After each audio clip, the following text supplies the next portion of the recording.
एक बार फिर से मैं आप सभी लोगों का स्वागत करता हूं यूपीपीएससी सिंप्लीफाइड के यूट्यूब चैनल पर।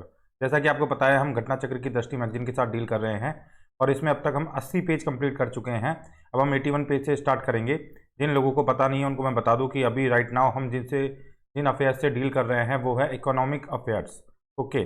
और इसमें जो फर्स्ट सेक्शन है वो है economic initiative schemes and projects. उसमें पेज 1 मतलब 80 नंबर का पेज, मतलब एक पेज हम कंप्लीट कर चुके हैं। एंड अब हम प्रोसीड कर रहे हैं 81 नंबर के पेज पे। और इसमें फर्स्ट ऑफ ऑल जो न्यूज़ हमारे सामने है वो है PM formalisation of micro food processing enterprises scheme. तो देखते हैं कि भाई PM formalisation of micro food processing enterprises scheme क्या है। तो इसको शॉर्ट में लिखा हुआ है PMFME।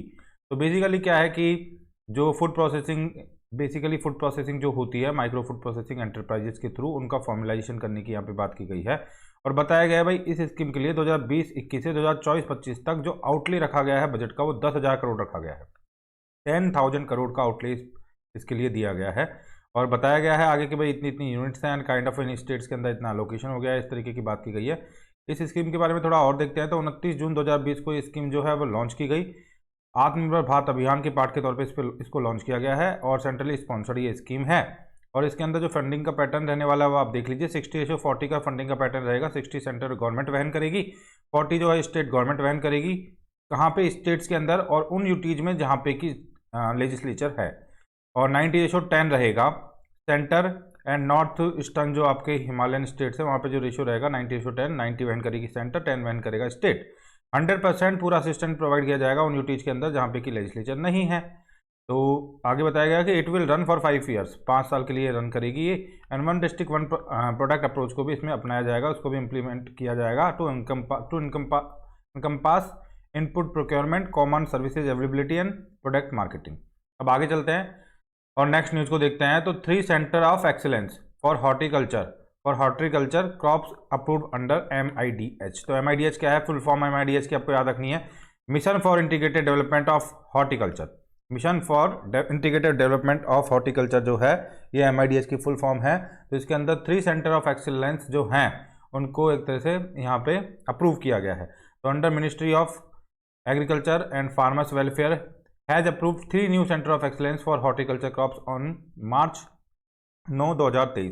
तो आपकी जो ministry agriculture and farmers welfare उन्होंने अप्रूव किए हैं 49, अब तक पूरे 49 COEs मतलब सेंटर ऑफ एक्सीलेंसेज है ना, एक्सीलेंस सेंटर्स ऑफ एक्सीलेंस जो है अब तक 49 के आसपास अप्रूव किए जा चुके हैं। Out of which following 3 has been approve on, तो इनको 9 मार्च 2023 को अप्रूव किया गया है।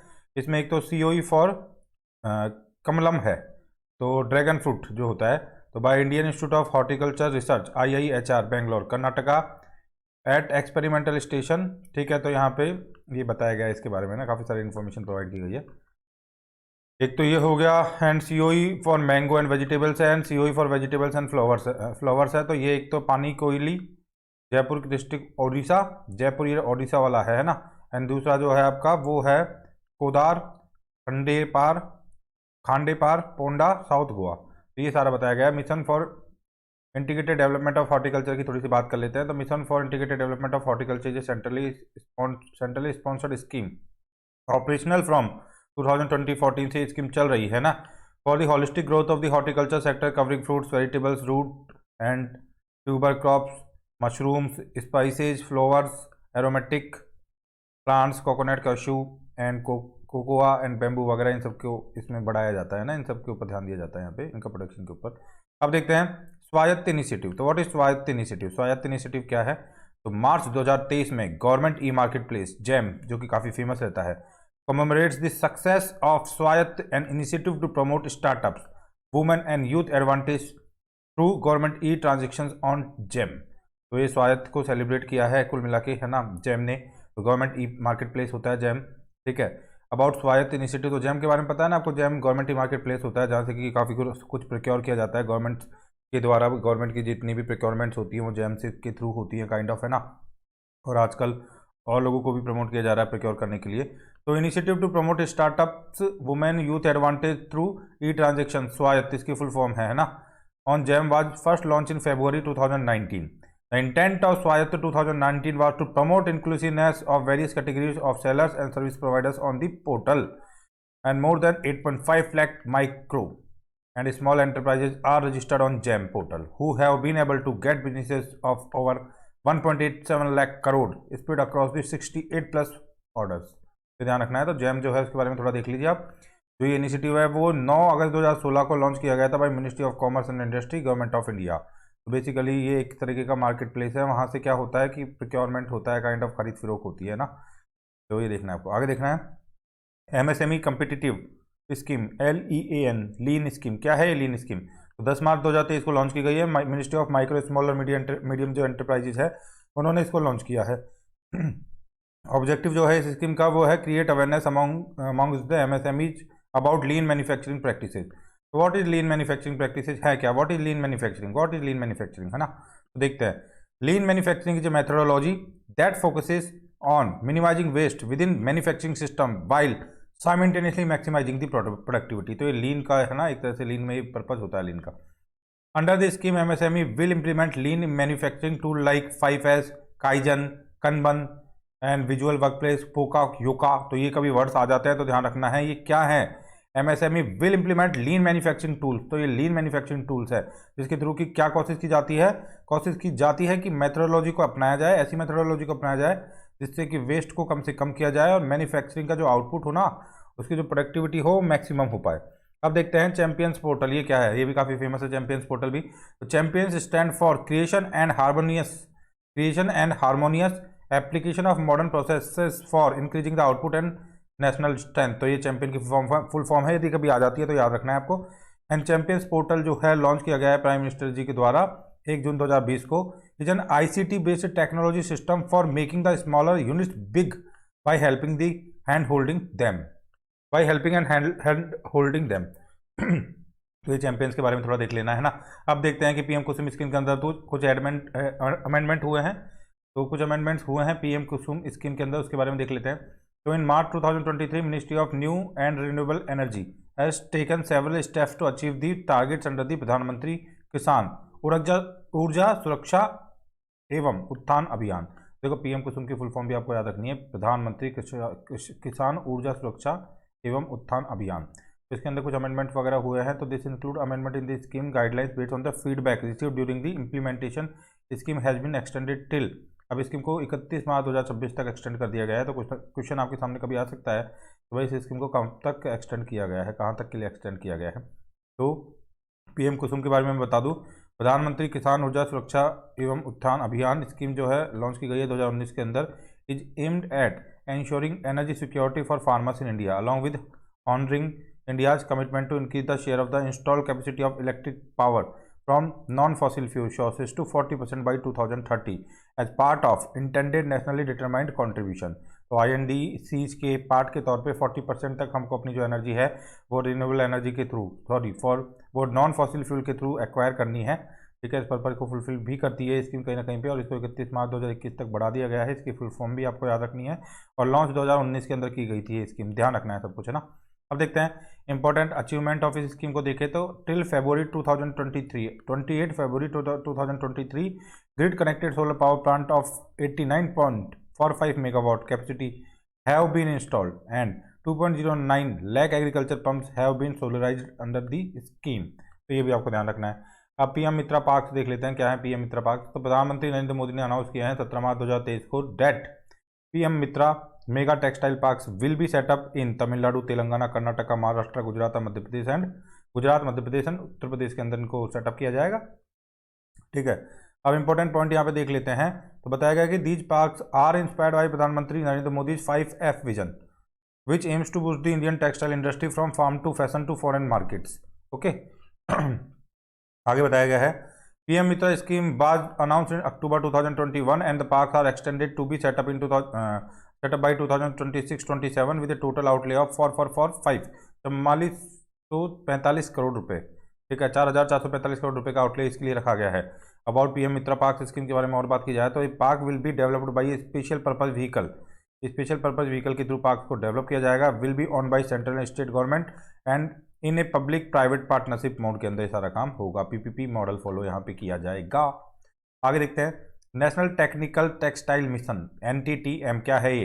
About national technical textile mission की यदि हम बात करें तो recent projects was cleared on 14 September 2022। Recent projects included 23 strategic research projects worth around 60 crore.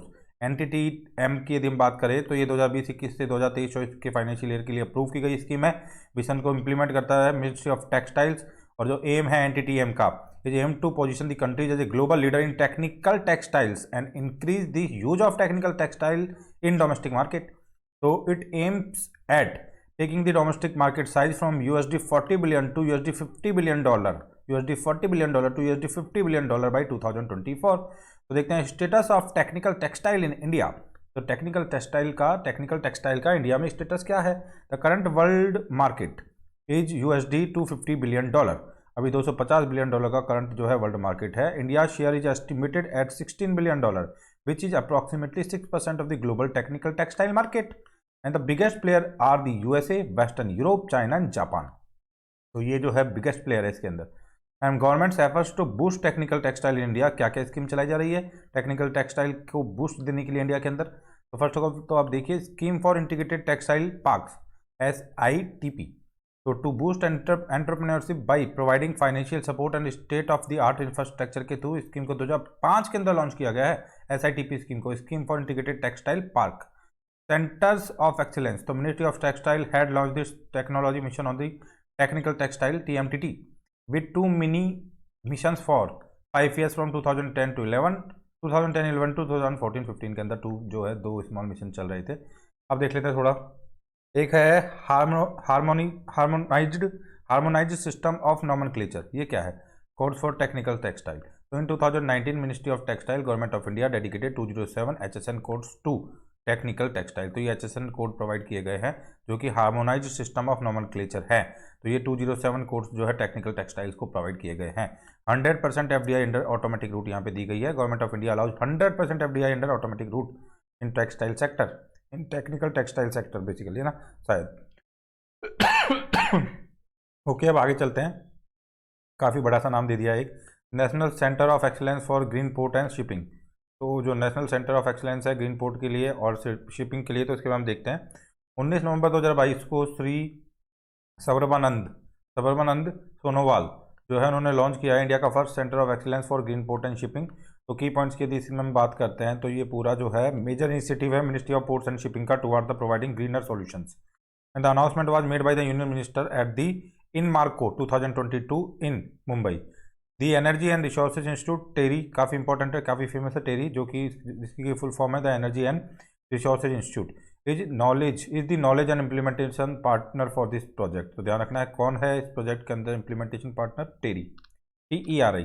अब देखते हैं India first floating financial literacy camp. तो India first floating financial literacy camp की यदि हम बात की जाए तो इंडियन पोस्ट पेमेंट बैंक जो है IPPB has conducted India first floating financial literacy camp with an initiative called निवेशक दीदी to promote financial literacy by the women for the women in Dal Lake of the Srinagar J&K।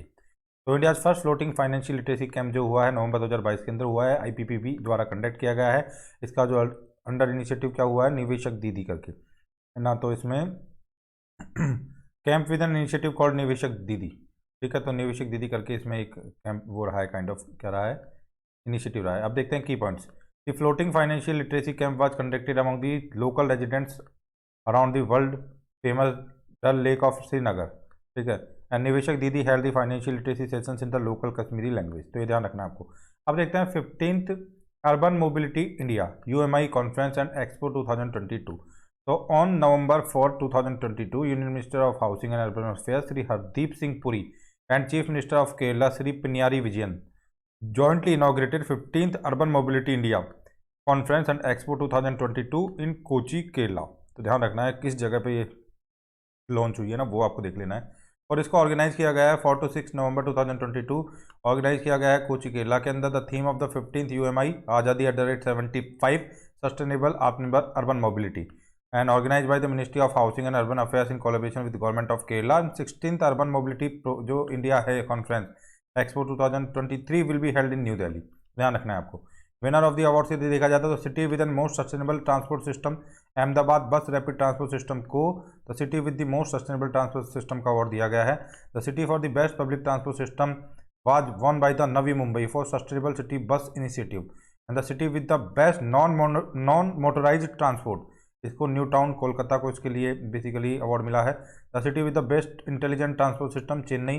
The city with the most innovative financial mechanism Bhopal city link limited BCCL। and the city with the best green transport initiative Indore for the green mobility initiative। the city for the best multimodal integration metro rail UP metro rail corporation Lucknow Uttar Pradesh को इसके लिए best award दिया गया है। And the best metro rail for passenger services and satisfaction, तो इसमें Bangalore metro rail corporation को award provide किया गया है। अब देखते हैं PM Gati Shakti multi modal waterways summit 2022। ये क्या है? PM Gati Shakti multi modal waterways summit 2022 with the aim to further strengthen the role of the inland waterways. PM Gati Shakti multi modal waterways summit 2022 was held in Varanasi Uttar Pradesh. तो वाराणसी उत्तर प्रदेश के अंदर ये समिट हुई है, ध्यान रखना है। PM Gati Shakti multi modal waterways summit 2022 ये हुई है वाराणसी के अंदर। अब इसके बारे में थोड़ा और देखते हैं। तो about PM Gati Shakti multi modal waterways summit 2022, तो इसके बारे में बात करें तो ये 11 से 12 नवंबर 2022 को हुई है, वाराणसी उत्तर प्रदेश के अंदर हुई है। ऑर्गेनाइज को करवाया गया है inland waterways authority of India, ministry of ports and shipping and water जो वेज है उनके द्वारा इसको लॉन्च करवाया गया है। कि हाईलाइट्स की इसमें बात करें तो union minister Sarbananda Sonowal laid the foundation stone of the community jetties on national waterways first river Ganga at the Ravidas Ghat. तो रविदास घाट के ऊपर इसको एक्चुअली में प्रोवाइड किया गया है। अब देखते हैं important national waterways of India. तो इंपॉर्टेंट नेशनल वाटरवेज यदि इंडिया की बात करें तो नेशनल वाटरवेज 1, नेशनल वाटरवेज 2, 3, 4 इसकी बात की गई है। तो डिटेल ऑफ द वाटरवेज, तो फर्स्ट ऑफ ऑल जो 1620 किलोमीटर का है ये 891, 205, 1078 मीटर जो आपका नेशनल वाटरवे 4 नंबर का है। जो इनका आपको किलोमीटर भी देख लेना है क्योंकि सीक्वेंस में पूछ सकते हैं। तो जो आपका वाटरवे है नेशनल वाटरवे 1 ये गंगा से स्टार्ट होता है। गंगा रिवर के अंदर भगीरथी हुगली रिवर सिस्टम के ऊपर पूरा हल्दिया से इलाहाबाद तक जाता है। तो नेशनल वाटरवेज 2 है, नेशनल वाटरवेज 2 जो है ब्रह्मपुत्र रिवर के ऊपर धुबरी से सादिया तक जाता है। एंड नेशनल वाटरवेज जो 3 है वो है वेस्ट कोस्ट कैनाल पर, ये कोट्टापुरम से कोल्लम जाता है ना। तो इसके बारे में आपको देख लेना है। केरला के अंदर ये है, ये वाला उत्तर प्रदेश बिहार झारखंड वेस्ट के अंदर, असम के अंदर ये वाला था। आंध्र प्रदेश के अंदर यहाँ दिखा रखा है कृष्णा रिवर विजयवाड़ा टू मुक्तायाला है ना। तो ये देख लेना है वाटरवेज 4 कृष्णा रिवर के ऊपर है। About PM Gati Shakti national master plan, तो PM Gati Shakti national master plan for providing multi modal connectivity infrastructure to various economic zones was launch on 13 October 2021। फिर 13 अक्टूबर 2021 को लॉन्च किया गया है, आपको ध्यान रखना है ना। अब देखते हैं नमस्ते के बारे में। नमस्ते स्कीम को देखते हैं थोड़ा। तो national action for mechanised sanitation ecosystem, national action for mechanised sanitation ecosystem scheme. तो ये जो स्कीम है ये 17 अगस्त 2022 को लॉन्च की गई है। मिनिस्ट्री जो है इसकी है वो है सोशल जस्टिस एंड एम्पावरमेंट है। कोलेबोरेशन विद किसके साथ किया गया है इसको? Department of drinking water and sanitation and the ministry of housing and urban affairs. तो इनके साथ कोलैबोरेशन किया है ministry of social justice and empowerment ने। एंड इन दिस वे इन्होंने इसको क्रिएट किया है। अब देखते हैं इंप्लीमेंटिंग एजेंसी कौन कौन सी है। तो नेशनल सफाई कर्मचारी फाइनेंशियल डेवलपमेंट कॉर्पोरेशन NSKFDC जो है वो इम्प्लीमेंटिंग एजेंसी रहने वाली है। ध्यान रखना है नमस्ते स्कीम के लिए इम्प्लीमेंटिंग जो एजेंसी है वो है नेशनल सफाई कर्मचारी फाइनेंशियल डेवलपमेंट कॉर्पोरेशन। काफ़ी इंपॉर्टेंट है, ध्यान रखना है आपको। और जो टाइप है सेंट्रल सेक्टर स्कीम ये है ना, सेंट्रल सेक्टर स्कीम है, ध्यान रखना है आपको। Scheme has been approve with an outlay of 360 crore for 4 years from 2022-23 to 2025-26 के लिए। एंड जो ऑब्जेक्टिव्स है इस स्कीम के, जीरो फैटिलिटीज है ना होनी चाहिए in sanitation work in India, all sanitation work is perform by skilled labour, no sanitation worker come in direct contact with the human faecal matter. तो फैकल मैटर के साथ में सीधा कॉन्टैक्ट नहीं होना चाहिए। नेशनल सोलर मिशन के ऊपर देखते हैं थोड़ा सा। तो initially known as Jawaharlal Nehru national solar mission, तो इसको initially Jawaharlal Nehru national solar mission के नाम से जाना जाता था और ये लॉन्च किया गया है जनवरी 2010 के अंदर। तो नेशनल सोलर मिशन के बारे में आपको ध्यान रखना है। It has launch with an aim to generate 20 gigawatt solar power capacity by 2022 but later increase to 100 gigawatt. तो इसको इनिशियली में 20 गीगावाट सोलर पावर कैपेसिटी के लिए स्टार्ट किया गया था, लेकिन बाद में इसको 100 गीगावाट का टारगेट दे दिया गया है। नेशनल सोलर मिशन है, initially known as the Jawaharlal Nehru national solar mission के नाम से इसको स्टार्टिंग में जाना जाता था। 100 gigawatt solar power capacity has been divided into 2 types, rooftop electricity generation 40 gigawatt का होगा, और large and medium scale grid connected solar project 60 gigawatt के होंगे। तो इस तरह से ये पूरा सिस्टम रहेगा। आगे देखते हैं बिजनेस रिफॉर्म्स है ना, एक्शन प्लान 2022 असेसमेंट। तो 30 जून 2022 को रिलीज हुआ है, रिलीज किया गया मिनिस्ट्री ऑफ कॉमर्स इंडस्ट्री के द्वारा। बेस है implementation of basic implementation of business reforms action plan for year 2022, और इसका एडिशन 5th नंबर का रहा है।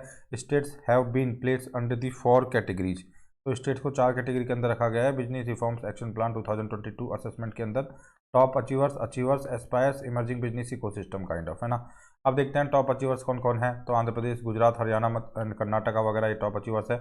अचीवर्स जो कैटेगरी है, तो यहाँ पे क्या बताया गया है, states have been placed under the 4 category, तो top achievers and aspirers and emerging business ecosystems. तो इसमें अचीवर्स, टॉप अचीवर्स तो हमने देख लिए हैं, अब अचीवर्स देख लेते हैं। तो इसमें हिमाचल प्रदेश, मध्य प्रदेश, महाराष्ट्र, उड़ीसा वगैरह आ जाते हैं। एस्पायर्स के अंदर असम, छत्तीसगढ़, गोवा वगैरह आ जाता है। इमर्जिंग बिजनेस इकोसिस्टम कैटेगरी की बात की जाए तो अंडमान निकोबार, बिहार, चंडीगढ़ वगैरह ये सारे स्टेट्स बेसिकली आ जाते हैं। अब आगे चलते हैं। तो ये वाला सेक्शन पार्ट 1 जो है हमारा कंप्लीट हो चुका है। अब हम सेक्शन 2 पे चल रहे हैं, इसमें इकोनॉमिक अफेयर्स के अंदर, जो कि रिपोर्ट्स एंड इंडाइसिस की यहाँ पे बात की गई है। तो रिपोर्ट्स एंड इंडाइसिस देखते हैं हम यहाँ पे, है ना, जो कि बी पार्ट है इकोनॉमिक अफेयर्स का। तो ये फर्स्ट ऑफ ऑल है इंडेक्स ऑफ इकोनॉमिक फ्रीडम। तो index of economic freedom 2023 release किया गया है। इंडिया की इसमें रैंक है 131, ध्यान रखना है, 28 फरवरी 2023 को रिलीज किया गया है। और ये किसके द्वारा रिलीज किया जाता है, वाशिंगटन हेडक्वार्टर है थिंक टैंक दी हेरिटेज फाउंडेशन के द्वारा, है ना। अब देखते हैं अबाउट द इंडेक्स थोड़ा बहुत, कौन सा इंडेक्स है, इंडेक्स ऑफ इकोनॉमिक फ्रीडम। तो देख लो आपको किसने इसको निकाला है काइंड ऑफ, है ना, the Heritage Foundation. About the index यदि देखें, the index of economic freedom is an annual index ranking created in 1995 by the Heritage Foundation at the Wall Street Journal. तो इंडेक्स मेजर करता है the degree of the economic freedom in the world's nations. अब इसमें क्या होता है कि index में जो है 12 aspect divided into the 4 category, चार इसमें क्या होते हैं, 4 कैटेगरी में डिवाइडेड 12 एस्पेक्ट्स होते हैं। 4 कैटेगरी में, 4 कैटेगरी में डिवाइडेड 12 एस्पेक्ट्स होते हैं। तो रूल ऑफ लॉ में देखा जाता है कुछ कुछ, government size, regulatory efficiency, market openness वगैरह वगैरह। Singapore 83.9 placed at the first rank, तो इसमें इतने अंकों के साथ सिंगापुर जो है वो पहले नंबर पे है। स्विट्जरलैंड जो है सेकंड नंबर पे है। Iran, sorry not Iran, Ireland, sorry Ireland जो है वो 3rd नंबर पे है। ताइवान जो है 4th नंबर पे है। North Korea plates at the last position, 176 position north Korea की है, और इंडिया की 131 पोजीशन है, ध्यान रखना है आपको। आगे चलते हैं। इंडिया परफॉर्मेंस की बात की जाए तो 52.9 का इंडिया का स्कोर रहा है। India rank 27 out of 39 countries in the Asia Pacific region के अंदर, ये भी आपको देख लेना है काइंड ऑफ, और ये सभी बातें यहाँ पे बताई गई है। अब देखते हैं टेक्नोलॉजी एंड इनोवेशन रिपोर्ट 2023। तो अंकटाड ने इसको निकाला है। Recently United Nations conference on trade and development publish 16 मार्च 2023 को पब्लिश किया गया है, और रिपोर्ट का नाम है technology and innovation report 2023। UNCTAD ने निकाला है, ध्यान रखना है आपको। यदि की हाईलाइट्स की बात की जाए इस रिपोर्ट के अंदर, तो यहाँ पे बताया गया है, report highlight that developed countries benefit the most from the technology. तो डेवलप्ड कंट्रीज को सबसे ज़्यादा फायदा हुआ है टेक्नोलॉजी से। और रिपोर्ट ने एनालाइज किया है that market size of 17 green and frontier technology such as artificial intelligence, internet of things and electric vehicles and their potential to create jobs. तो जो आने वाली अपकमिंग जो पूरी की पूरी टेक्नोलॉजीज हैं अभी चल चुकी है, स्टार्ट हो चुकी हैं, लेकिन आगे आने वाले टाइम में काफ़ी बड़ी रहने वाली है, इसके बारे में बात की गई है। एंड जो green technologies can create market worth around 9.5 trillion dollar by 2030, up from 1.5 trillion इन 2022 से इनकी जो मार्केट वर्थ चली जाएगी काफ़ी ज़्यादा चली जाएगी, ये भी बताया गया है इसके अंदर। एंड आगे भी काफ़ी सारे आंकड़े बताए गए हैं। According to frontier technology readiness index include the report, only a few developing countries have the capacity to take advantage of the frontier technology such as the blockchain, drones and solar power। तो बहुत ही कम developing countries है जो इसका benefit उठा पाएंगी, otherwise सब कुछ developed countries के हाथों में ही जाएगा। एंड ग्रीन फ्रंटियर, ऐसी संभावना है काफ़ी ज़्यादा। Green frontier technology such as the electric vehicle, local wind energy and green hydrogen expected to reach a market value of 2.1 trillion dollar in 2030। The frontier technology readiness index which has ranked 166 countries is dominated by high income economies notably like US, Sweden, Singapore, Switzerland and Netherlands। The second quarter of list include the emerging economies notably like Brazil की rank 40 है, 40 number की rank है। India की 46 है, Russia federation की 31 है, China की 35 है। India remains the greatest over performer ranking at 67 position better than expected, followed by the Philippines and Vietnam. ठीक है, तो ये बजट बेटर है। इंडिया के remains the greatest over performer ranking at 67 position better than expected, मतलब better than expected है, followed by Philippines 54 position and Vietnam kind of यहाँ पे बताया गया है ना। अब देखते हैं सिटी फाइनेंस रैंकिंग 2022 पोर्टल। तो city finance ranking 2022 portal has been made live by ministry of तो इसको ministry of housing and urban affairs ने 20 मार्च 2023 को लाइव कर दिया है सिटी फाइनेंस रैंकिंग 2020 पोर्टल को। एंड अर्बन लोकल जो बॉडीज हैं across the country can now participate in the rankings through an entirely digital 100% paperless process के through अभी ये पार्ट ले पाएंगी जितनी भी लोकल अर्बन लोकल बॉडीज हैं इस पर्टिकुलर प्रोसेस के अंदर है ना, और अपनी रैंकिंग करवा पाएंगी। तो last date of the participating in the city financial ranking 2022 जो है 31 मई 2023 है। And the final ranking are expected to be announce in the month of July 2023। तो ध्यान रखना आपको। तो as per guidelines of the city finance ranking 2022 which had been launch by the Shri Hardeep Singh Puri, honourable जो minister हैं हमारे urban development के, housing and urban development के, 28 दिसंबर 2022 को उन्होंने participating ULB will be evaluated on the 15 indicators के ऊपर एवेल्यूएट किया जाएगा, ऐसी बात बताई गई है फाइनली। एंड जो फाइनेंशियल असेसमेंट पैरामीटर्स है ना, की म्यूनसिपल फाइनेंशियल असेसमेंट जो पैरामीटर्स रहेंगे 50 इंडिकेटर्स के अक्रॉस में, वो रहेंगे resource mobilisation, expenditure performance and physical governance वगैरह वगैरह है ना। आगे बताया गया है earlier two initiatives of housing urban development ministry was launch on December 28 2022। एक तो सिटी फाइनेंस रैंकिंग थी, एक सिटी ब्यूटी कंपटीशन था, तो ये दोनों इनिशिएटिव पहले लॉन्च किए गए थे। काइंड ऑफ आपको देख लेना है ना। अब देखते हैं, अब आगे बढ़ते हैं। अब देखते हैं women and man in India report 2022। तो इंडिया के अंदर जो है female per 1000 males is expected to improve.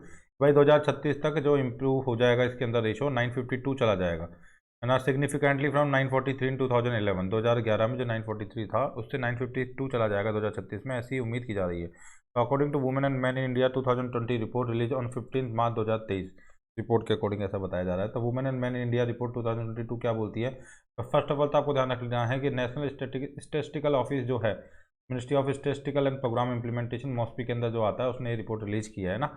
And NSO ने रिलीज किया है, मॉस्पी के अंदर जो आता है पॉपुलेशन डेमोग्राफिक्स एंड डायनामिक्स के यदि हम बात करें तो total population is expected to reach 152.2 crore during 2036। इतनी पॉपुलेशन पहुंच जाएगी ऐसी संभावित बताई जा रही है।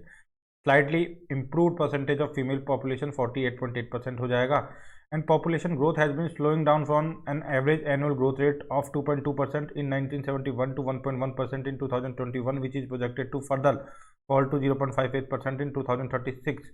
एंड आगे बहुत सारे आंकड़े, बहुत सारे फिगर्स बताए गए हैं, इतने फिगर्स हमको देखने की रिक्वायरमेंट नहीं है। सेक्स रेशो की यदि हम बात की जाए तो rural area in expected to increase, rural India के अंदर जो रेशो है सेक्स रेशो है वो 949 चला जाएगा, 949 से 969 चला जाएगा 2036 तक। Where urban is expected to जो रहेगा अर्बन में लगभग 929 विद ए डिक्लाइन टू 926, तो 926 हो जाने की संभावना है अर्बन में। और कुछ हेल्थ के स्टेटिस्टिक्स वगैरह बताए गए हैं, स्टेटिस्टिक्स वगैरह बताए गए हैं हेल्थ के। तो TFR हैज रिड्यूस्ड फ्रॉम 2.93% इन 2016, 2016 में जो 2.3% थी हमारी TFR, अभी 2020 में 2.0 हो चुकी है। ध्यान रखना है आपको ना, जो कि रिप्लेसमेंट रेट जो 2.1 होती है उससे नीचे जा चुकी है ना। अब देखते हैं थोड़ा सा पार्टिसिपेशन इन इकोनॉमी की यदि हम बात करें तो आपको ध्यान रखना है लेबर फोर्स पार्टिसिपेशन जो रेट है या रेशो है of the persons age 15 years and above has been increasing from 2017-18 onwards for both male and female population. However, LFPR of female population is far behind than that of the male population in the age group of 15 and above. तो आपको ध्यान रखना है 77.2% of the male and 32.2% of the female in 2022 है। तो ये ratio मतलब काफ़ी ज़्यादा, आई थिंक इसमें भी कुछ ना कुछ अलग है, बट ये आपको देख लेना है कि भाई फीमेल्स का जो लेबर फोर्स पार्टिसिपेशन का रेशो बहुत ही ज़्यादा कम है ना, बहुत ही ज़्यादा कम है। And the disparity have been remained almost the same over the years है ना, काइंड ऑफ। तो देख लेना, ये आंकड़ों का कुछ मुझे समझ नहीं आ रहा कि क्या बोलना चाह रहे हैं बेसिकली है ना। ठीक है, आगे देखते हैं sustainable development goals SDG report 2022। तो जून 2022 को ये रिपोर्ट रिलीज़ की गई है और SDSN ने रिलीज़ की है। इस सस्टेनेबल डेवलपमेंट सॉल्यूशंस नेटवर्क इसने ये पर्टिकुलरली रिपोर्ट की है, रिलीज रिपोर्ट को है ना। And sustainable development goals report 2022 क्या बताती है कि टॉप 3 कंट्रीज जिन्होंने SDG रिपोर्ट के अंदर अचीव की है अच्छी रैंक, वो है फिनलैंड का स्कोर देख लो आप, डेनमार्क एंड स्वीडन। और बॉटम 3 कंट्रीज जो चार्ट है सेंट्रल अफ्रीकन रिपब्लिक है एंड साउथ सूडान है, इनकी रैंकिंग सबसे ख़राब है। इंडिया की और इसके नेबर्स की रैंकिंग यदि देखी जाए तो इंडिया की रैंकिंग 121 है ना, और पाकिस्तान हमसे नीचे है। अब देख लेते हैं इंडिया इन SDG रिपोर्ट 2022। तो इंडिया की जो रैंक है वो 121 है आउट ऑफ 163 कंट्री। इंडिया की रैंक 2020 में 117 थी और 2021 में 120 थी है ना, और अभी 121 है। India rank in global sustainable development report 2022 है slip for 3rd consecutive year. लगातार तीसरी बार जो है हमारी रैंक स्लिप हो गई है, ये आपको ध्यान रखना है। ओके, नेक्स्ट जो न्यूज़ है हमारे सामने वो है special bulletin on maternal mortality in India 2018 to 20। तो special bulletin on maternal mortality in India क्या है ये? तो ये new milestone, there has been a significant decline in the maternal mortality ratio from 130 in 2014-16 से अभी 97 पर लैख लाइव बर्थ इन 2018-20 में ही पहुंच चुका है। तो काफ़ी सिग्निफिकेंट डिक्लाइन हुआ है, ठीक है, और ये काफ़ी अच्छी बात है। एक तो special bulletin on maternal mortality in India की बात ये देखी जाए तो इसको 28 नवंबर 2022 को रिलीज़ किया गया है, और इसको जो पब्लिश किया गया है जिसके द्वारा वो है ORGI, office of the registrar general and census commissioner India. तो की जो पॉइंट्स है इस बुलेटिन के वो हैं कि सिग्निफिकेंट डिक्लाइन हुआ है मैटरनल मोर्टेलिटी रेशियो के अंदर, जो 130 था 2014-16 के अंदर, अभी 97 पर लैख लाइव बर्थ पहुंच चुका है 2018 से 20 के अंदर। तो India achieves the national health policy target for MMR, India achieves national health policy target for MMR। तो 8 स्टेट्स हैं achieve sustainable development goal SDG target for MMR। तो केरला वगैरह वगैरह इनके नाम बताए गए हैं स्टेट्स के, है ना, और कितना इसमें MMR है वो भी बताया गया। तो देखो केरला में केवल 19 है, महाराष्ट्र 33, काफ़ी अच्छे आंकड़े हैं ये, है ना, काफ़ी कम कर लिया है हमने। And country has witness a progressive reduction in MMR, तो 130 से 97 पहुंच चुका है ना। तो दिस इज पॉजिटिव न्यूज़ है ना, तो ये पॉजिटिव न्यूज़ है बेसिकली। अब यदि हम देखें MMR को थोड़ा सा, तो आप देख सकते हो maternal mortality ratio, MMR maternal mortality rate and life time risk वगैरह वगैरह काफ़ी सारे यहाँ पे चीज़ें बताई गई है, लेकिन मोटे मोटे तौर पे जो हमको आंकड़ा याद रखना है वो 97 वाला याद रखना है, ठीक है। तो ये देख लीजिए आप थोड़ा सा, है ना, और शायद आई थिंक ये स्टेट्स के बारे में बताया गया है, थोड़ा सा और इनको एनालाइज कर लेना आप। इंडिया का जो आंकड़ा है वो आपको देखना जरूरी है कि 97 आ चुका है काइंड ऑफ, है ना। ओके, तो यहाँ पे बताया गया है मैटरनल मोर्टेलिटी रेट जो है वो बता रखी है, तो एंड लाइफ टाइम जो रिस्क है वो बताया हुआ है काइंड ऑफ, है ना। तो 2-3 चीज़ें यहाँ पे बताई हुई है। अब देखते हैं कि क्या क्या स्टेप्स ली गई है MMR को कम करने के लिए। तो एक तो जननी शिशु सुरक्षा कार्यक्रम चलाया गया एंड जननी सुरक्षा योजना चलाई गई, मॉडिफाइड एंड अपग्रेडेड टू, इन दोनों योजनाओं को मॉडिफाइड और अपग्रेड किया गया। सुरक्षित मातृत्व आश्वासन, ठीक है, सुरक्षित मातृत्व आश्वासन सुमन स्कीम के अंदर इनको दोनों को मिला के मतलब इनको आगे ले जाया गया काइंड ऑफ, है ना। तो काफ़ी सारे इनिशिएटिव्स लिए गए हैं, और एक है प्रधानमंत्री सुरक्षित Matritva Abhiyan PMSMA is focus on identifying high risk pregnancies and facilitating their appropriate management. एक है LAQSHYA and midwifery initiative concentrate on promoting quality care, ठीक है। तो ये सब चीज़ आपको देख लेनी है थोड़ा। अब देखते हैं ग्लोबल हंगर इंडेक्स GHI 2022 की यदि बात करें तो ग्लोबल हंगर जो इंडेक्स है is an annual publication that was started in 2006।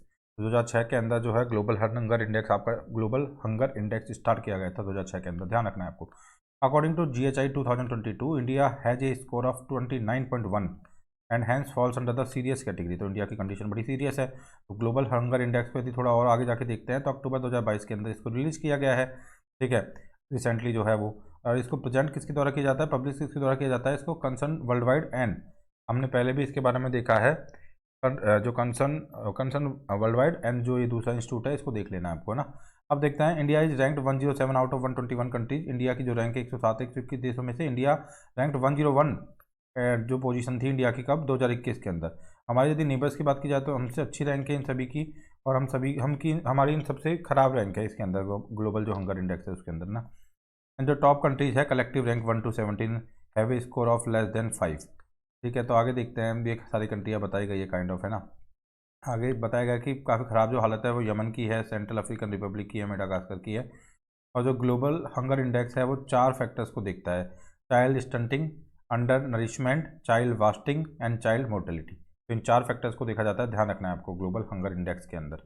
अब देखते हैं 15th ग्लोबल इनोवेशन इंडेक्स 2022, 15वां ग्लोबल इनोवेशन इंडेक्स 2022 जो है उसके बारे में बात करते हैं। तो India for the first time made it to the top 40 countries at the global innovation index GII 2022। तो ग्लोबल इनोवेशन इंडेक्स 2022 जो है वो क्या बोलता है, इसका टाइटल है what is the future of innovation driven growth, what is the future of innovation driven growth. आगे बताया गया है कि ये पब्लिश किया गया है September 28, 2022 को। तो इसको पब्लिश किया गया है World Intellectual Property Organization WIPO के द्वारा।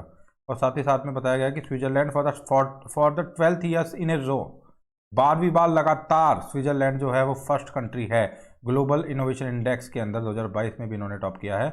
और इंडिया की यदि रैंक की बात की जाए तो अभी हम देखेंगे कि इंडिया की रैंक क्या है।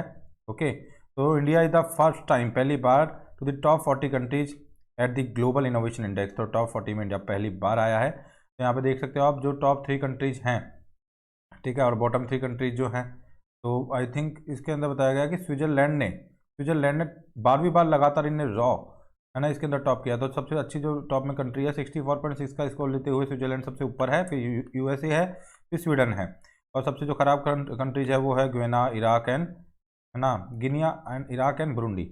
अब चाइना की जो है 11th प्लेस है। इंडिया 6 नॉच का जंप लिया है इंडिया ने, है ना, और 40th स्पॉट, है ना, 40वां स्पॉट इंडिया ने एक्वायर किया है। तो इसमें यही बताया गया था कि India for the first time made it into the top of 40 countries.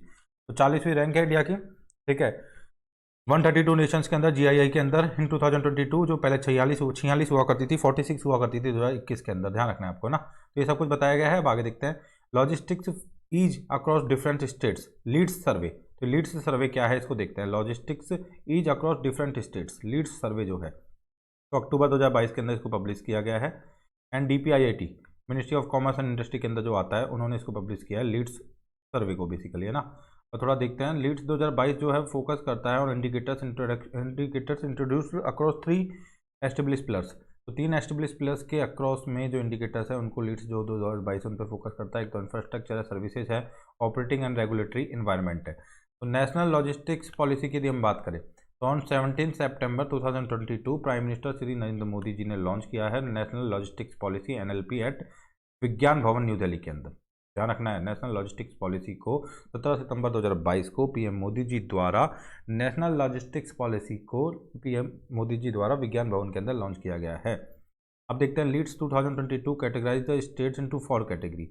तो जो लीड्स है आपका जो सर्वे हुआ है, जो कि DPIIT ने किया है, ministry of commerce and industry के अंदर जो कि आता है, उसने 4 कैटेगरी के अंदर स्टेट्स को डिवाइड किया है। एक तो स्टेट्स वो हैं जो लैंड लॉक्ड स्टेट्स हैं, कोस्टल स्टेट्स हैं, नॉर्थ ईस्टर्न रीजन के स्टेट्स हैं, यूनियन टेरिटरीज हैं। और जो ग्रेडिंग की गई है each of these category into 3 category, तो इनमें भी फिर तीन कैटेगरीज में ग्रेडिंग की गई है। अचीवर्स हैं, फास्ट मूवर्स हैं और एस्पायरर्स हैं, ठीक है। तो फर्स्ट ऑफ ऑल हम देख लेते हैं लीड सर्वे जो 2022 का हुआ है। तो लैंडलॉक स्टेट्स के बारे में तो क्या बात की गई है, अचीवर्स में कौन कौन आ रहा है, फास्ट मूवर्स में कौन कौन आ रहा है लैंडलॉक स्टेट्स के अंदर, एंड एस्पायरर्स में कौन आ रहा है। तो लैंडलॉक स्टेट्स है कौन से, वो तो आपको पता ही है। तो इसमें अचीवर्स के अंदर तो जिन्होंने अचीव कर लिया है वो तो है लाइक हरियाणा, हिमाचल प्रदेश, पंजाब, तेलंगाना, उत्तर प्रदेश, उत्तराखंड। फास्टली जो मूव कर रहे हैं वो मध्य प्रदेश और राजस्थान है, और बिहार, छत्तीसगढ़, झारखंड एस्पायरर्स है। ऐसे ही कोस्टल के अंदर बताया गया है, ऐसे ही नॉर्थ ईस्ट रीजन के अंदर बताया गया है, ऐसे ही यूटीज को बताया गया है काइंड ऑफ, है ना। तो जिसमें अचीवर्स यूटीज जो है वो चंडीगढ़ और दिल्ली है, फास्ट मूवर जो है पुडुचेरी है, ठीक है। और नॉर्थ ईस्टर्न रीजन में असम जो है वो अचीवर है, सिक्किम और त्रिपुरा जो है फास्ट मूवर है। कोस्टल स्टेट्स के अंदर आंध्र प्रदेश, गुजरात, कर्नाटक, महाराष्ट्र, उड़ीसा, तमिलनाडु जो है वो अचीवर्स है, केरला जो है वो फास्ट मूवर है। अब देखते हैं अंकटाड की जो रिपोर्ट है, trade and development report UNCTAD की जो है, शायद हमने इसके बारे में पहले भी देख लिया है। तो ट्रेड एंड डेवलपमेंट जो रिपोर्ट है अंकटाड की, वो रिलीज की गई है ना, जिनेवा स्विट्जरलैंड के अंदर 3 अक्टूबर 2022 को। इसकी जो थीम है वो है development prospects in A fractured world, global disorder and regional responses. तो की फाइंडिंग्स जो इस रिपोर्ट की रही है, तो जो ग्रोथ आउटलुक बताया गया है, तो according to report world economic growth will slow down to 2.5% in 2022 and drop to 2.2%, है ना, एंड ड्रॉप टू 2.2% इन 2023। तो ग्लोबल जो एक्चुअली में ग्रोथ की रेट बताई गई है according to this particular trade and development report UNCTAD की जो होती है, तो काफ़ी कम बताई गई है ग्रोथ की जो रेट है, और डिक्लाइन होती हुई बताई गई है 2022 से 2023 में। प्रॉब्लम ऑफ इन्फ्लेशन काफ़ी ज़्यादा रहेगा, 69 economies with confirm double digit inflation पहुंचेगा वहाँ पे ना, and representing more than 2.1 billion world की जो पॉपुलेशन को रिप्रेजेंट कर रही है, वहाँ पे डबल फिगर का इन्फ्लेशन जाने वाला है, ये अंकटाड की रिपोर्ट बता रही है। अब नेशनल फैमिली हेल्थ सर्वे 5 जो है, नेशनल रिपोर्ट 2019 to 21 जो आई है उसके बारे में देख लेते हैं। तो union ministry for health and family welfare ने रिलीज किया है national report of the 5th round of the national family health survey, है ना। तो इसमें मतलब नेशनल फैमिली हेल्थ सर्वे में काफ़ी सारे राउंडों में रिपोर्ट आती है। तो 5th report I think 5th round of the national family health survey NFHS 5 for year 2019-21 ये शायद रिलीज किया गया है काइंड ऑफ, है ना। ओके, मतलब आप ध्यान रखिए, ज़्यादा आप दिमाग मत लगाइए, आपको बस इतना याद रखना है कि NFHS 5 की हम यहाँ पे बात कर रहे हैं अभी, है ना। तो आई थिंक NFHS 6 भी आ चुका है, मे बी पॉसिबल, है ना। तो यहाँ पे जो है 5 मई 2022 को इसको रिलीज़ किया गया है, ministry of health and family welfare ने रिलीज़ किया है। सेकंड फेज जो है वो यहाँ पे आया गया है, और फर्स्ट फेज जो है दिसंबर 2020 के अंदर रिलीज़ किया गया था। तो रिपोर्ट जो comprise is the around 131 indicators इसमें रखे गए हैं इस रिपोर्ट के अंदर, ध्यान रखना है आपको। 131 इंडिकेटर्स इस रिपोर्ट के अंदर रखे गए हैं। तो नई डायमेंशंस जो ऐड की गई है नेशनल फैमिली हेल्थ सर्वे 5 के अंदर, वो है death, registration, pre school education, याद रखना है इन सबको आपको ना, menstrual hygiene, disability, access to a toilet. तो ये कुछ पैरामीटर्स की कुछ नई डायमेंशंस जोड़ी गई है, तो यहाँ से क्वेश्चन आ सकता है। आपका नेशनल फैमिली हेल्थ सर्वे जो फर्स्ट ऑफ ऑल कंडक्ट किया गया था वो 1992 से 1993 में किया गया था, जो कि NFHS-1 था। अब की फाइंडिंग्स की यदि बात करें तो टोटल फर्टिलिटी रेट जो है वो 2.2 से भी कम होकर 2.0 पे आ चुकी है काफ़ी हद तक। NFHS-4 जब था तब आई थिंक 2.2 थी, अभी 2.0 पे आ चुकी है, जो कि रिप्लेसमेंट रेट जो होती है 2.1 उससे भी कम है। And there are only 5 states in India which are above replacement rate. तो 2.1 जो होती है वो रिप्लेसमेंट रेट होती है, उससे ऊपर जो स्टेट्स हैं जिनकी की एक्चुअली में फर्टिलिटी रेट उससे ऊपर है वो केवल 5 स्टेट हैं ऐसे। एक तो बिहार है, मेघालय है, उत्तर प्रदेश है, झारखंड है और मणिपुर है। बिहार की जो TFR वो 3.0 है and Meghalaya have the highest fertility rates in the country, और जो सिक्किम में है वो 1.1 है सबसे कम, and Andaman Nicobar have the lowest. Okay, तो सिक्किम और अंडमान निकोबार के अंदर हैव द लोवेस्ट है ना, तो ध्यान रखना आप कहाँ पे, बिहार के और मेघालय के अंदर हाईएस्ट फर्टिलिटी रेट्स है, वहीं पे सिक्किम और अंडमान निकोबार आइलैंड्स के, सिक्किम तो स्टेट और अंडमान निकोबार आइलैंड के अंदर लोवेस्ट है। टोटल फर्टिलिटी रेट है children per women is 2.4 total इन उत्तर प्रदेश। तो उत्तर प्रदेश की जो टोटल फर्टिलिटी रेट है वो 2.4 है, 2.5 रूरल के अंदर है ना। उत्तर प्रदेश का आपको स्पेसिफिकली याद रखना है क्योंकि एग्जाम में आ सकता है। रूरल के अंदर 2.5 और अर्बन के अंदर 1.9 है, और इस तरह से total fertility rate in Uttar Pradesh 2.4 है, ध्यान रखना है आपको ना। एंड उत्तर प्रदेश की फर्टिलिटी रेट का काफ़ी इंपैक्ट होता है क्योंकि उत्तर प्रदेश की पॉपुलेशन अपने आप में काफ़ी ज़्यादा है ना। अब देखते हैं तो रूरल एरियाज, तो TFR has decline from 3.7 children per women in 1992 to 2.1 children in 2019 and 21। तो जो आपका TFR है वो काफ़ी डिक्लाइन किया है। 3.7 चिल्ड्रन पर वुमेन जो हुआ करता था 1992 1993 में, वो अभी जो है 2.1 चिल्ड्रन इन 2019-21 में पहुंच चुका है, ठीक है। तो आगे चलते हैं। The corresponding decline among women in urban area जो है वाज 2.7 चिल्ड्रन इन हुआ करता था, जो 1.6 पे पहुंच चुका है। TFR of all communities except Muslim is now less than current TFR average of 2 in the country.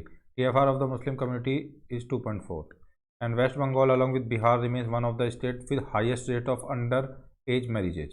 West Bengal along with Bihar remains one of the states that with highest rate of underage marriages. तो ध्यान रखना, waste Bengal काफ़ी ज़्यादा under as marriage होती है waste Bengal में, है ना। Domestic violence against the women की बात की जाए तो overall domestic violence has come down marginally from 31.2% in 2015-16 to 29.3% in 2019-21। Domestic violence against women is highest in Karnataka followed by Bihar, Telangana, Manipur and Tamil Nadu. Lakshadweep has the list domestic violence, है ना। तो देखो ये काफ़ी ज़्यादा इंपॉर्टेंट होता है जो नेशनल फैमिली हेल्थ सर्वे होता है, तो काइंड ऑफ है ना, इस एक तरीके का सैम्पल सर्वे होता है और इसमें से क्वेश्चंस आ सकते हैं, तो इसको थोड़ा सा आपको अच्छे से देखना है। और यदि फिफ्थ एक के बाद सिक्स्थ भी यदि आ चुका है, छठा यदि आ चुका है तो उसको भी आपको देख लेना है थोड़ा। तो यहाँ पे देखो मेजर मेजर चीज़ें बताई गई हैं जो नेशनल फैमिली हेल्थ सर्वे 4 के अंदर थी, और 5 के अंदर क्या इंप्रूवमेंट्स है या कहाँ पे डिक्लाइन हुआ है, काफ़ी सारी चीज़ें यहाँ पे बताई गई है। तो एज ए चार्ट इसको आप देख सकते हो, रेफर कर सकते हो इस चार्ट को, है ना। तो अब हमारा इकोनॉमिक जो अफेयर्स है, इकोनॉमिक अफेयर्स के अंदर हमारा B पार्ट भी हो चुका है यहाँ पे।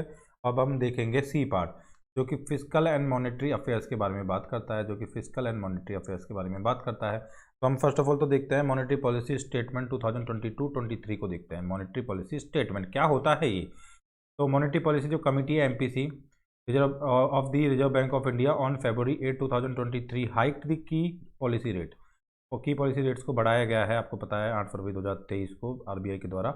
और द मॉनेटरी पॉलिसी कमिटी जो होती है RBI ने, उन्होंने डिसीजन लिया है। एंड रेपो रेट और the rate at with the RBI lends funds the bank, उसको 25 बेसिस पॉइंट से बढ़ा के 6.50% in a bid to rein in retail inflation, ठीक है। मतलब काइंड ऑफ आप ध्यान रख लीजिए कि यहाँ पे बढ़ा दिया गया है रेपो रेट को ना। तो कौन सी इसके कॉन्सिक्वेंसेज के तौर पे the standing deposit facility SDF rate stand adjusted to 6.25% and the marginal standing facility rate MSF rate है बैंक रेट नाउ कितनी है 6.75% है ना, अकॉर्डिंग टू 8 फरवरी के अंदर जो चेंज हुआ था उसके बिहाफ पे ना। अब डोमेस्टिक इकोनॉमी की थोड़ी बात करते हैं।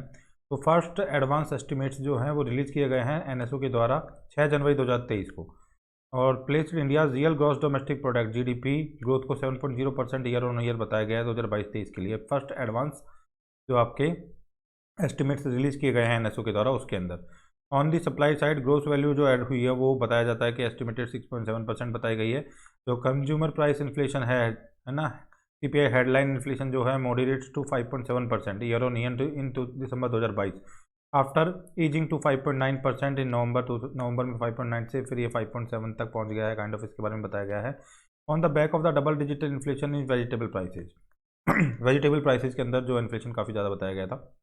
About the monetary policy committee की हम बात करते हैं तो section 45 ZB of the amended RBI act 1934 provide करता है an empowered 6 member monetary policy committee की बात यहाँ पर करता है। तो मॉनेटरी पॉलिसी कमेटी कहाँ से बन रही है, ये एक्ट देख लीजिए, अमेंड किया गया है RBI एक्ट 1934 को इसको बनाने के लिए, और 6 मेंबर की एम्पावर्ड कमेटी है। ठीक है, मतलब इसके अंदर बात की गई है काइंड ऑफ, है ना। RBI एक्ट 1934 के अंदर amended RBI act 1934 provide for an empowered 6 power monetary. हो सकता है कि नंबर्स बढ़ा दिए गए हों, मॉनेटरी पॉलिसी कमेटी पहले से ही थी तो उसको देख लेना आप, है ना। एंड मे बी पॉसिबल वो सब हो सकता है ना जो मैं बता रहा हूँ। पर आपको ध्यान रखना है कि MPC होती है जिसको मॉनेटरी पॉलिसी कमेटी बोलते हैं, और RBI एक्ट जो है 1934 उससे इससे एसोसिएटेड है ये जो कमेटी है वो, और सेक्शन भी आपको देख लेना है। And the first such MPC was constituted on सितंबर 29, 2016। तो फर्स्ट ऑफ ऑल जो इस तरीके की MPC बनाई गई थी वो 29 सितंबर 2016 को बनाई गई थी, तो हो सकता है उससे पहले नहीं थी और फिर अमेंड किया गया है एक्ट को, एंड देन 1934 के एक्ट को, RBI के एक्ट को अमेंड करके MPC का प्रोविजन किया गया है जो कि 6 मेंबर एक तरीके की कमेटी है। अब देखते हैं इंडिया टॉप रेमिटेंस, तो 6 मेंबर की ये कमेटी है, ध्यान रखना है MPC जो है आपकी, है ना। अब देखते हैं India top remittance recipients in 2021 WHO। तो WHO बता रहा है कि भाई इंडिया जो है वो टॉप रेमिटेंस रिसिपेंट है 2021 के अंदर। तो the first world report on the health of the refugees and migrants publish जो कि किया जाता है WHO के द्वारा। कौन सी रिपोर्ट पब्लिश करता है WHO, इसका नाम देख लीजिए, world report on the health of refugee and migrants place India at the top of the recipient in the remittance in 2021। इसकी जो थीम थी रिपोर्ट की होती, theme for health for all including refugees and migrants time to act now. Finding of the report जो रही है remittance के अंदर वो रही है India has received $87 billion which is a way ahead of the countries like Mexico and China and top remittance जो recipient रहे हैं among low and middle income countries. तो बताया गया है यहाँ पे इसके बारे में भी, लो एंड मिडिल इनकम कंट्रीज के अंदर जो टॉप रिसिपेंट रहे हैं तो इंडिया जो है सबसे ऊपर है, और चाइना को 53 का मिला है, मैक्सिको को 53 का मिला है। तो लार्जेस्ट शॉर्टेज कंट्रीज कहाँ से आया है इंडिया के अंदर जो रेमिटेंस है, तो सबसे ज़्यादा जो आया वो USA से आया, फिर UAE से आया, फिर सऊदी अरेबिया से, और फिर स्विट्जरलैंड से ना। तो इस तरह से this is all about remittance. अब देखते हैं India gets highest annual FDI inflow. तो India has recorded highest ever annual FDI inflow in कितना, $83.57 बिलियन इन फाइनेंशियल ईयर 2021-22। तो FDI data for the financial year 2021-22 की यदि हम बात करें तो ये पब्लिश किया जाता है, ये पब्लिश किया गया था मई 2022 में। डिपार्टमेंट कौन सा, DPIIT जो है ministry of commerce and industry के अंदर जो आता है वो ये पूरे एक्चुअल में FDI के डाटा रिलीज करता है। And FDI equity inflow in manufacturing sector have increase 76% का इंक्रीज हुआ है मैन्युफैक्चरिंग सेक्टर के अंदर जो FDI इक्विटी इनफ्लो का हुआ है वो, compare to previous financial year जो था वो पहले $12.09 बिलियन का था, वो $21.34 बिलियन आया है पैसा, है ना। And FDI inflow to India has almost double in the last 7 years. तो FDI इनफ्लो लास्ट 7 साल के अंदर इंडिया के अंदर लगभग डबल हो गया है। और FDI में टॉप कौन कौन पे आते हैं, तो सबसे ज़्यादा FDI इंडिया में सिंगापुर से आ रहा है, फिर USA से, फिर मॉरिशस से, ध्यान रखना है आपको। और कर्नाटका जो है वो टॉप रिसिपिएंट स्टेट है with 38% share of the total FDI equity inflow during the financial year 2021-22। उसके बाद महाराष्ट्र एंड फिर दिल्ली, ये भी आपको ध्यान रखना है। तो 90वां पेज हमारा कंप्लीट होने वाला है। तो India first sovereign green bonds framework, ये क्या है, तो union minister for finance and corporate affairs Shrimati Nirmala Sitharaman ji जो है उन्होंने अप्रूव किया है final sovereign green bonds framework of India. तो सॉवरेन ग्रीन बॉन्ड्स फ्रेमवर्क की यदि बात की जाए तो इसको अप्रूव किया गया है 9 नवंबर 2022 को, और इसका जो ऑब्जेक्टिव है वो ऑब्जेक्टिव है strengthen India's commitment towards it's nationally determined contributions. जो टारगेट है ना कॉन्ट्रीब्यूशन के टारगेट्स, उसको स्ट्रेंथन करना एक्चुअली में काइंड ऑफ इसका पर्पज है। सॉवरेन ग्रीन बॉन्ड्स फ्रेमवर्क के अंदर ये पर्पज बताया गया है। तो इकोनॉमिक अफेयर्स के अंदर हम डी सेक्शन के अंदर अब आ चुके हैं। डी सेक्शन है सेक्टर्स ऑफ इकोनॉमी, है ना, एंड एग्रीकल्चर, इंडस्ट्री, सर्विसेज। तो सेक्टर्स ऑफ इकोनॉमी हम देखेंगे जिसमें एग्रीकल्चर को देखेंगे, इंडस्ट्री को देखेंगे, सर्विसेज को देखेंगे हम, ओके। तो इसमें बताया गया है NSE gets the final SEBI approval to launch social stock exchange. तो नेशनल स्टॉक एक्सचेंज जो है उनको परमिशन मिल गई है, has got the green light from the capital market regulator SEBI के द्वारा to launch its social stock exchange को लॉन्च करने के लिए परमिशन दे दी गई है सेबी के द्वारा NSE को। What is social stock exchange, यदि इसकी बात की जाए तो क्या होता है सोशल स्टॉक एक्सचेंज। तो ये सोशल स्टॉक एक्सचेंज जो होता है, जो platform that will help social enterprises to raise funds from the public. तो ये सोशल एंटरप्राइजेस को पब्लिक से फंड्स को रेज करने में हेल्प करता है। It is similar to a stock exchange, एक स्टॉक एक्सचेंज के बराबर ही होता है, which helps companies raise funds from the public actually, है ना। यदि बैकग्राउंड देखा जाए तो the idea of the social stock exchange was first mooted in budget union budget 2019-20। जो सेबी है had given an in principle approval to the national stock exchange for setting up exchange in December 2022 के अंदर ये approval दे दिया गया है। अब देखते हैं India states electricity transition. India states electricity transition ये क्या है, अबाउट द रिपोर्ट। ये पब्लिश की गई है February 26, 2023 को, जॉइंटली पब्लिश की जाती है इसको institute for energy economics and financial analysis and Ember के द्वारा। तो 16 इंडियन स्टेट जो है उनको एनालाइज किया गया इंडियन स्टेट्स इलेक्ट्रिसिटी ट्रांजिशन के अंदर। तो कर्नाटक और गुजरात जो है made the most progress toward the clean and electricity transition. तो क्लीन इलेक्ट्रिसिटी ट्रांजिशन की तरफ कर्नाटक और गुजरात ने मोस्ट प्रोग्रेस अचीव किया है, and Haryana and the Punjab are the best position to further this transition. Bihar, Uttar Pradesh and west Bengal must ramp up efforts to maximize their renewable energy generation potential and increase clean electricity transition commitment। India का जो climate targets है, India climate target जो है, तो at the 26 United Nations climate change conference of Paris COP26 के अंदर जो 26 number की कॉप हुई थी, जो कि ग्लासगो के अंदर नवंबर 2021 के अंदर रही थी, उसमें इंडिया ने डिस्प्ले किया इट्स क्लाइमेट, है ना, क्लाइमेट की तरफ अपने जो पंचमृता कमिटमेंट है वो बताइए। और पंचमृता कमिटमेंट में क्या बोला है कि इंस्टॉल करेगा India 500 gigawatt of non fossil electricity capacity by 2030। ठीक है, 2030 तक अचीव करेगा, इतना इंस्टॉल करेगा काइंड ऑफ, है ना। एंड जनरेट करेगा 50% cumulative electricity power install from non fossil fuel resources by 2030। तो जो क्यूमुलेटिव हमारी इलेक्ट्रिसिटी की जो पावर का जो इंस्टॉलेशन है, generate about 50% cumulative electric power installed.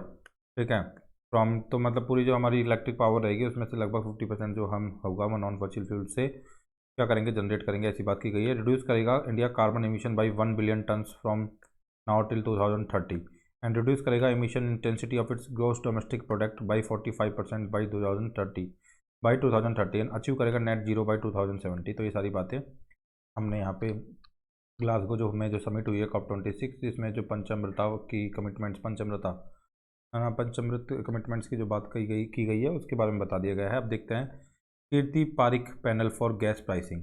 तो Kirti Parikh panel to review natural gas pricing in India has recommended a price band of $4 to $6.50 per unit for gas from old legacy fields, which account for over 70% of the domestic output, and ushering in of full market determined rates by January 2027। तो background क्या है, the committee was set up in September 2022 to review the gas pricing formula. तो इसको सितंबर 2022 में gas pricing formula को review करने के लिए इस कमेटी को बनाया गया था। एंड इंपॉर्टेंट सजेशंस की यदि बात की जाए तो बताया गया कि India should have a completely free market determined pricing for natural gas extracted from legacy fields and remove all caps by January 1, 2027 तक सारी कैप्स हटा लेनी है, ऐसी बात की गई है। Till then domestic committee has suggested a floor price for per MMBTU। तो MMBTU की फुल फॉर्म है metric million British thermal unit. ये किसकी यूनिट है आप समझ चुके हो आप, है ना। Be kept in place to cover the cost of gas production by oil India, है ना, एंड जो आपका ONGC है उसके द्वारा। तो committee has also recommended A ceiling price भी इन्होंने रिकमेंड की है 6.5 पर MMBTU, which may be increase yearly by about $0.5 पर MMBTU टिल 2027। अब देखते हैं T+1 सेटलमेंट की बात क्या है, इसको देखते हैं थोड़ा। तो India will become the second country after China in the world to start the ट्रेड+1 settlement cycle in top listed securities from January 27, 2023। तो T+1 सेटलमेंट साइकिल होता क्या है, तो इसमें क्या हुआ है, जनवरी 27, 2023 को इसको लॉन्च किया गया है। लॉन्च इसको किया गया है नेशनल स्टॉक एक्सचेंज के द्वारा और बॉम्बे स्टॉक एक्सचेंज के द्वारा। ऑब्जेक्टिव इसका है trade related settlement with in 24 hours. तो ट्रेड रिलेटेड सेटलमेंट 24 आवर्स के अंदर हो जाए, ये इसका पर्पज है। अबाउट T+1 सेटलमेंट प्लान के बारे में बता दिया जाए तो ये है T+1 settlement cycle means that the trade related settlements must be done within a day or 24 hours of the completion of a transaction, है ना। And this different from T+2 where they will be settled in 2 days। Previously in 2003 से भी जो है reduce the settlement period from T+3 to T+2। तो 2003 के अंदर T+3 से T+2 में रिड्यूस किया गया था, ये भी आपको ध्यान रखना है। अब देखते हैं सोशल प्रोग्रेस इंडेक्स SPI की बात करते हैं। What is social progress index. तो economic adviser council to prime minister, economic adviser council to prime minister. उन्होंने रिलीज किया है social progress index for states and districts of India on December 2022, 20 December 2022 को ये रिपोर्ट है जो release की गई है। And report has been prepared by institute for competitiveness and social progress imperative. The report was release by doctor Bibek Debroy, chairman जो है EAC-PM के। तो EAC-PM जो है economic adviser council to the PM जो है वो है बिबेक देवराय, जो है डॉक्टर बिबेक देवराय जो है चेयरमैन है उसके। तो सोशल प्रोग्रेस जो आपका इंडेक्स है SPI, इसके बारे में यदि बात की जाए तो SPI जो है एक कॉम्प्रिहेंसिव टूल है जिसको कि जो कि इंटेंडेड है to be a holistic measure of social progress made by country at the nation and sub nation level. Index जो है असेस करता है states and districts based on the 12 components across the 3 critical dimensions of the social progress. तो इसमें 3 कौन कौन से dimension है? Basic human needs, foundation of wellbeing and opportunity. तो index uses an extensive framework comprising 89 indicators eight the state level and 49 at the district level. तो इसमें बताया गया कि based on the SPI scores states and districts have been ranked under the 6 tier of the social progress. तो इसमें tier 1, tier 2, tier 3, tier 4, tier 5, tier 6 के अंदर divide किया गया है। Important points of the report जो है वो क्या है? तो पुडुचेरी जो है हाईएस्ट SPI स्कोर है। SPI के बारे में फुल फॉर्म मैं फिर बता दूं, सोशल प्रोग्रेस इंडेक्स है SPI, है ना। और SPI का जो हाईएस्ट स्कोर है वो पुडुचेरी का है जो कि 65.99 है। उसके बाद में लक्षद्वीप और गोवा जो है क्लोजली काफ़ी हद तक करीब है, और झारखंड और बिहार का स्कोर सबसे कम है, ध्यान रखना है आपको, है ना। तो इस तरह से ये स्कोर भी हमने देख लिए हैं। थोड़ा आगे देखते हैं इसके बारे में, just a minute. Okay, um बताया गया है कि एजवाल है ना, जो है एजवाल एंड सोलन एंड शिमला जो हिमाचल प्रदेश के अंदर है वो टॉप 3 डिस्ट्रिक्ट हैं, ध्यान रखना है। उत्तर प्रदेश के जो है 31 प्लेस के ऊपर रखा गया in making social progress with SPI score of 49.16। For the dimension of the basic human needs वगैरह की बात की गई है एंड अपॉर्चुनिटी डायमेंशंस वगैरह के अंदर Tamil Nadu has achieve highest component score of 72.00। तो ये अपॉर्चुनिटी डायमेंशन के अंदर स्कोर अचीव किया है। तो यदि देखा जाए वेरी हाई सोशल प्रोग्रेस की बात की जाए तो पुडुचेरी जो है फर्स्ट नंबर पे आता है, लक्षद्वीप सेकंड नंबर पे, गोवा थर्ड नंबर पे, है ना। यदि हम बात करें स्टेट्स एंड UT को कंबाइंड तरीके से देख रहे हैं यहाँ पे, है ना। टायर 1 के अंदर ये था, टायर 2 के अंदर states and UT belonging to tier 2 जो है, और टायर 3 अलग अलग काइंड ऑफ कैटेगरीज के अंदर अलग अलग जो स्टेट्स हैं उनकी रैंकिंग दी गई है, ठीक है।